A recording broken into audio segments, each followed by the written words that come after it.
모든 사람은 우리 가정이 행복하고 또 바람직한 가정 되기를 바라지요. 그러한 가정은 어떤 가정일까?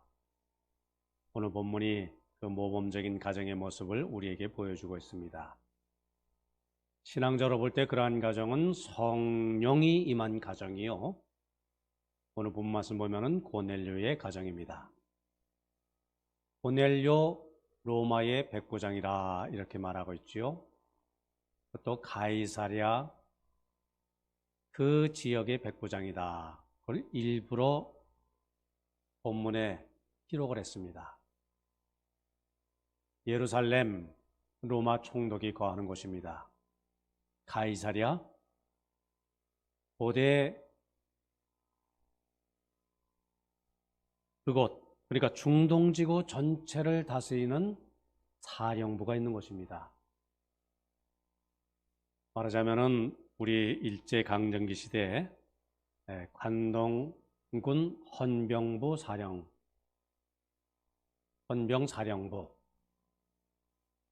그것의 고위 간부로서의 고넬료, 우리가 그 모습을 상상해 볼 수가 있습니다. 자, 그런데 오늘 본문에 이 고넬료라는 로마 군인이 신앙의 가정을 이루고 살았다. 참 놀라운 일이다. 그것을 기록하고 있습니다. 신앙의 가정을 이루며 산다고 하는 것, 오늘 우리의 생각에는 평범한 일입니다. 당연한 일이지요. 하지만 그것은 참 놀라운 일이 아닐 수가 없습니다. 왜 그럴까요? 고넬료는 신앙을 갖기 어려운 두 가지 어려운 조건 가운데 살았던 사람이었기 때문입니다. 우선 고넬료는 이방인이었지요. 그 말은 그에게 소위 신앙적인 유산, 또 믿음의 계승이라는 그런 가정의 분위기가 전혀 없었다 그 말입니다. 자, 흔히 우리 교회를 나와도요, 신앙생활을 해도요, 주위에 친척이 있다거나 또 나를 기억해서 나를 위해서 기도하는 분이 계시다거나 그러면은 그 사람은 신앙생활하는 것이 어렵지가 않습니다. 근데 혼자 또 기독교 신앙 분위기가 아닌 그런 집에서 신앙생활 홀로 한다고 하는 것 참 쉽지가 않죠. 어렵습니다. 하지만 어려운 것만큼 그 이상의 가치가 있는 일이지요. 참 귀한 일입니다. 자, 어쨌든 이 고넬료 신앙적인 유산이나 전통이 전혀 없이 예수를 믿은 이방인이었다. 그런데 얼마나 귀한 신앙의 열매를 맺었는가. 오늘의 10장 8절까지 읽었습니다만 그 이하는 그것을 우리에게 보여주고 있습니다. 또 한 가지 고넬료는 높은 지위에 있는 사람입니다. 정복자이면서 피정복 민족의 종교를 따랐습니다. 쉽지 않은 일이지요. 정복자는 정치적으로 사회적으로 어떤 말할 수 없는 우월감에 가득 차 있는 사람들입니다. 고넬료는 로마 사람으로서 로마의 고급 장교로서 유대 사람들이 믿는 종교를 받아들였습니다. 하나님을 믿었습니다. 그러니까 정치적으로는 로마가 우위에 있지만 그러나 신앙적으로는 종교적으로는 유대 사람들이 옳다 이것을 받아들인 것이지요. 그래서 하나님을 믿었습니다. 자, 그런 고넬료가 드디어는 이제 예수님을 그 가정에 영접하고 성령 충만의 역사를 체험을 하게 됩니다. 그것 혼자가 아니라 그것도 온 가족이, 온 집안이 그런 놀라운 은혜를 덧입게 됩니다. 어떻게 그런 놀라운 일이 그 가정에 일어날 수 있었는가? 몇 가지 성경은 우리에게 말씀하고 있죠. 첫 번째 고넬료는 경건한 사람이었습니다. 하나님을 경외하는 사람. 자, 2절 말씀 아닙니까? 그가 경건하여 온 지방과 더불어 하나님을 경외하며 이렇게 말씀하고 있죠. 하나님을 경외한다. 하나님을 경외하는 가정. 경외한다, 이게 무슨 말일까요?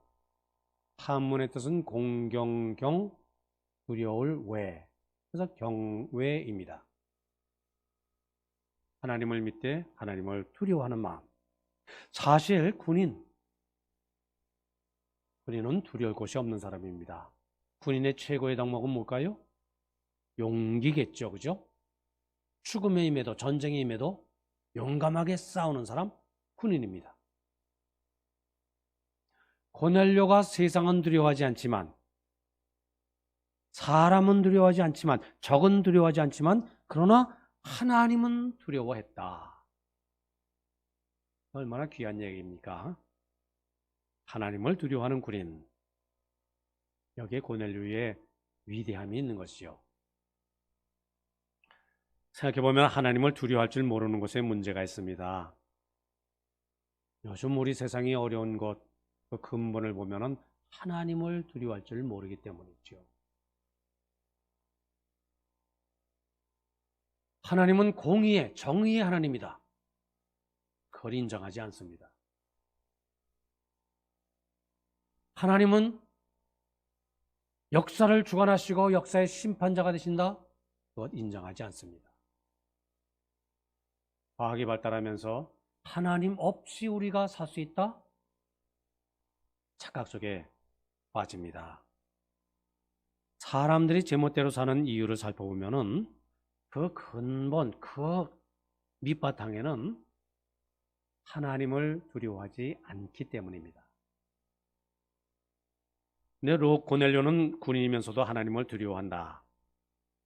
참 귀한 일이지요.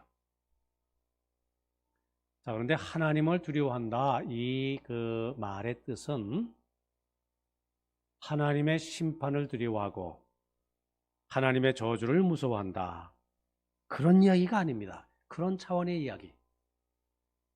그런 얘기가 아니라 더 높은 차원의 이야기. 하나님을 사랑하는 마음이 커지고 높아지고 그 마음으로 가득 차게 되면은, 그러면 사람이 거룩함의 속성을 배우게 되고요. 그럴 때 진정한 두려운 마음으로 바뀌게 됩니다. 우리 생활 속에서도 그렇습니다. 우리가 진정 누군가를 깊이 사랑하게 되면은 함부로 대하지 못합니다. 정말 사랑하는 사람 두렵습니다. 내가 정말 남편을 사랑한다고 하면은 그 남편에 대해서 함부로 대할 수가 없지요. 아내에 대해서도 마찬가지지요.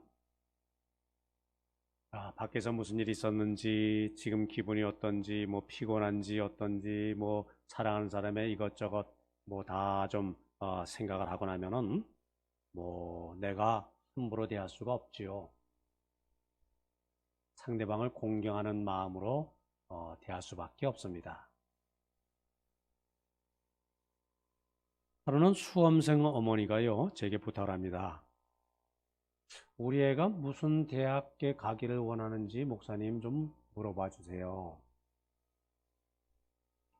그거는 엄마가 아셔야 될 문제이기 때문에 직접 좀 물어보시죠. 근데 참 어려워서 못 물어보겠다는 겁니다. 지금 아이가 지금 한참 그 신경이 예민한데 덮어놓고 이렇게 물어봤다가 생각보다 낮은 학교를 가야 한다면은 아이 자존심이 상하겠고, 실력보다 높은 학교에 가려고 하면은 스스로 괴로울 것이니 이 아이에게 물어볼 용기가 나지 않는다, 그런 얘기입니다.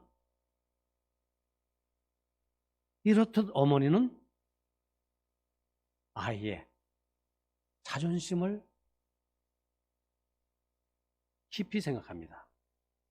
그래서 어느 학교에 입학원서를 낼 것인지 선뜻 물어보지를 못하지요. 그것이 두려움. 그러한 두려움을 말합니다. 사랑하기 때문에 갖는 두려움. 그 인격을 사랑하고 그 자존심을 사랑하고 그 기분을 사랑하고 보니까 함부로 이렇게 대할 수가 없는 것이지요. 우리가 사랑하면 사랑할수록 두려움이 많습니다. 오늘 본문이 이 두려움을 가리키고 있지요. 온 집으로 더불어 하나님을 경외하며 공경하고 두려워하며. 24절 말씀, 그 이해 말씀 보면은 고넬료 일가 가까운 친척까지도 다 모아서, 그래서 사도 베드로가 오기를 기다렸다, 그렇게 말씀하고 있습니다. 자신만 하나님의 섬기뿐 아니라 온 집안으로 더불어서 그런 마음을 같이 공유하는 것. 일가 친척뿐 아니라 자기 집에서 일하는 하인들까지도 그렇게 더불어 믿는 것. 참 아름다운 경건이지요. 둘째, 예전의 말씀 보면은 백성을 많이 구제하고 그렇게 말씀하고 있죠. 선한 일에 힘쓴 사람. 4절 말씀 보면은 천사가 이르되 내 기도와 구제가 하나님 앞에 상달되어 기억하신 바가 되었다. 똑같은 말씀이 반복이 돼요. 왜 그렇습니까? 중요하기 때문에. 고넬료는 열린 마음의 소유자였습니다. 위로는 하나님, 하나님께 경건함으로 마음을 열고, 옆으로는 이웃을 바라보면서 그들을 향해서 구제로 마음을 연 사람. 사실 고넬료는 점령국의 고급 장교예요. 근데 그의 신앙이 그의 삶을 바꿔놨어요. 어떻게? 자기보다 어려운 사람들을 돌보게. 피점령지 사람을 돌보는 것이죠. 어려운 사람들을 기억합니다. 쉽지가 않은 일입니다. 우리가 세상이 점점 힘들어지면서 우리가 잘못하면 우리 이웃을 좀 이렇게 외면한 채 내 가정, 내 식구들, 오직 내 한 10년과 가정만을 위해서 우리가 사랑을 베풀고 열심을 품고 기도도 그 영역에만 머물고 이런 개인주의적인 경건만을 추구하기가 참 쉽습니다. 참된 경건은 뭐라고요? 언제나 이웃을 바라보며 이웃에게 그리스도의 사랑을 나누며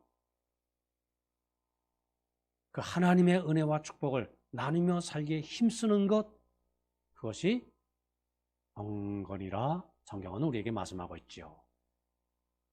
그리고 이 구제는, 이 구제의 경건은 하나님께서 꼭 기억하고 알아주시는 일임을 성경은 분명히 우리에게 말씀하고 있습니다. 남은 몰라도요, 세상은 몰라도요, 하나님은 진정 기억하고 계신다. 사실 우리 사람이 지닌 본능 중에 하나가 남의 인정을 받고 싶어하는 본능입니다. 남이 나를 알아주고요, 나의 수고, 나의 가치를 다른 사람들이 인정해 주기를 바라는 마음, 그 본능이 있기 때문에 우리가 열심히 일을 하지요. 나를 움직이는 힘, 이게 참 인정을 받고 싶어하는 본능, 참 소중합니다. 귀합니다. 그래서 우리가 남의 존경을 받고 싶고요, 우리가 명예를 소중히 여기고요, 우리가 그래서 열심히 일하고요. 학생들이 공부를 잘하면 우등상을 받죠. 학교 출석 열심히 하면 개근상을 받습니다. 나라에 공헌하면 훈장을 받습니다.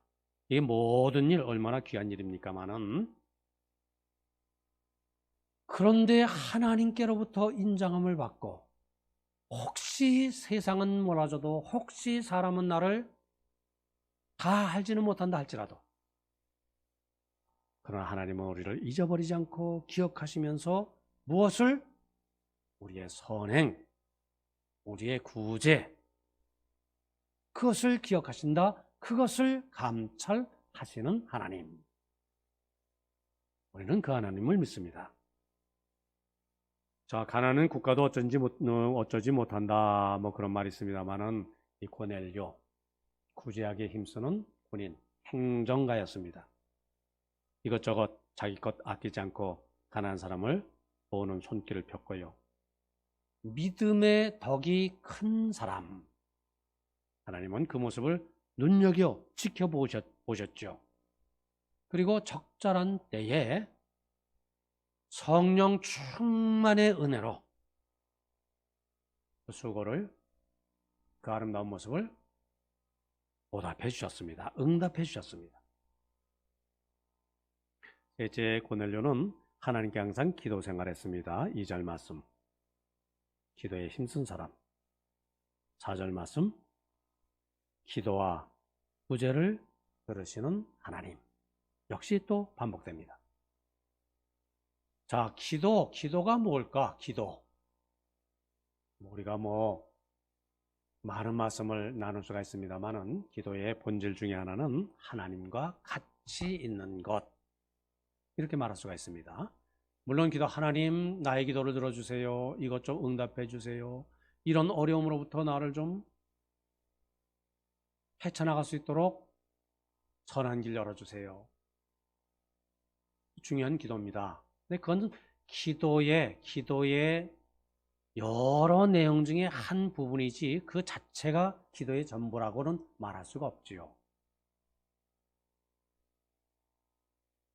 기도의 참뜻, 하나님과 함께 있으면서 하나님과 대화를 나누는 것, 그것을 기도의 본질이라 이렇게 말할 수가 있습니다.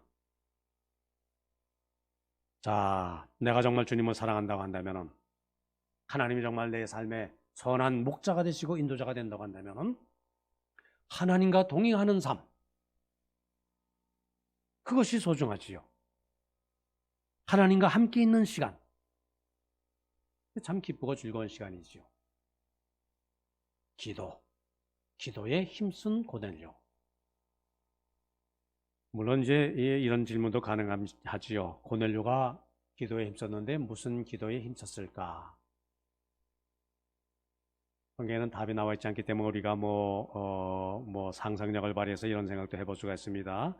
아마도 내가 지금 하나님을 믿고 하나님을 섬긴다고 하지만은 내가 모르는 게 너무 많습니다. 아무쪼록 좋은 지도자를 만나서 이렇게 하나님의 말씀을 좀 더 밝히 깨달아 알 수 있게 하여 주시옵소서. 이렇게 기도드리지 않았을까? 그래서 하나님께서 그 기도를 참 귀하게 여기셔서 사도 베드로를 그 가정에 보내주지 않으셨을까? 그런 생각도 충분히 가능합니다.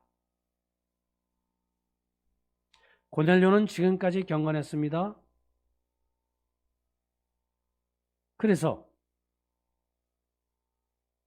그리고 그 경건, 구제, 기도가 아름다웠습니다. 그래서 이제 욥바에 있는 베드로, 욥바와 가이사랴는 별로 먼 거리가 아닙니다. 거기에 무두장이 집에 가서 무두장이 시몬의 집에 유숙하니, 무두장이는 요즘 말하자면 가족 세공업자지요. 거기 시몬 베드로가 있는데 시몬 베드로를 청해서 너희 집에 모시고 와서 그의 말씀을 들어라. 진리의 말씀을 깨달아라.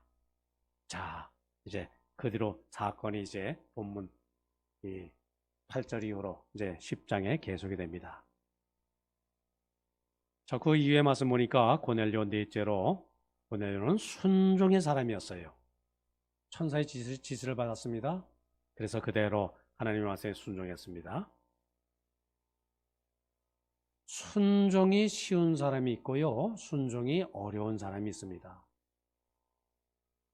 근데 성경을 보면 순종에 쉽게 하나님의 말씀에 순종하는 사람은 복을 받고요, 순종을 잘 안 하는 사람, 어렵게 힘들게 그렇게 참 신앙생활하고 은혜 받기가 참 어렵습니다. 하나님 뭐라고 말씀하십니까? 사무엘을 통해서 순종이 제사보다 낫다. 요즘 우리 해석을 하자면은 순종이 예배보다 낫다. 얼마나 놀라운 말씀입니까? 우리의 생각을 뛰어넘는 그런 하나님의 말씀이지요. 자, 고넬료는 무대장이 시몬의 집에 있는 베드로를 청했습니다. 그리고 베드로의 말씀에 귀를 기울여 들었습니다. 겸손히 그 말씀을 받아들였어요. 여기에 이제 고넬료의 위대함이 있죠. 이어서 한 가지 더 생각하는 것은 다섯째, 이제 고넬료는 겸손의 사람이었다. 순종과 겸손의 사람이었다. 자, 그가 정한 베드로가 자기 집에 들어옵니다. 그 이하 말씀입니다. 오늘 본문 이하 말씀 보면은 그때 고넬료는 베드로가 자기 집에 들어오자 베드로의 발 앞에 엎드려서 절을 합니다. 이거 있을 수 없는 얘기지요. 로마의 백부장이 일개 보잘것 없는 갈릴리 출신의 한 어부에게 절을 합니다. 절을 했다. 그것은 무슨 표시냐? 신하가 왕 앞에 나갈 때 하는 행동이지요. 하인이 주님 앞에 나가서 그 명을 받잡을 때 말씀하시옵소서 제가 그 명을 준행하겠습니다. 그 자세지요. 자, 세상적인 지위로 볼 때 고넬료는 고급 공무원이에요. 정복자예요. 베드로 피정복자, 어부 출신입니다. 그런데 고넬료는 어떠한 모습으로? 시몬 베드로를 본 것이 아니지요. 베드로를 통해서 전해질 하나님의 말씀, 하나님의 음성, 하나님의 가르침, 주여 말씀하시옵소서 주의 종이 듣겠나이다. 자, 그런 자세, 말씀을 사모하는 모습. 그래서 44절 오늘 결론 부분의 말씀이지요. 말씀 보니까 베드로가 이 말을 할 때에 성령이 말씀을 듣는 모든 사람에게 내려오시니 설교 말씀을 들을 때 성령이 역사하셨습니다. 성령 충만의 은혜를 받았습니다. 그 집에 구원이 임했습니다. 놀라운 성령 충만의 역사가 일어난 것이지요. 베드로 한 번의 설교로 그 집에 구원이 임했고요. 온 집안 식구들 세례를 받았습니다. 성령이 임한 가정, 순종과 겸손. 그래서 겸손은 은혜 받는 그릇이다. 겸손이 마음을 옥토로 만드는 비결이다, 필요다. 이렇게 말할 수가 있겠습니다. 자, 드디어 이 놀라운 일로 말미암아 이 사도행전 10장이 성경의 하나의 분기점이 됩니다. 그 전에는 주로 예루살렘을 중심으로 한 선교의 그 상황이 기록되어 있다고 한다면 이제 이방을 향한, 세상을 향한 선교의 불길, 그것이 이제 활을 타오르게 됩니다.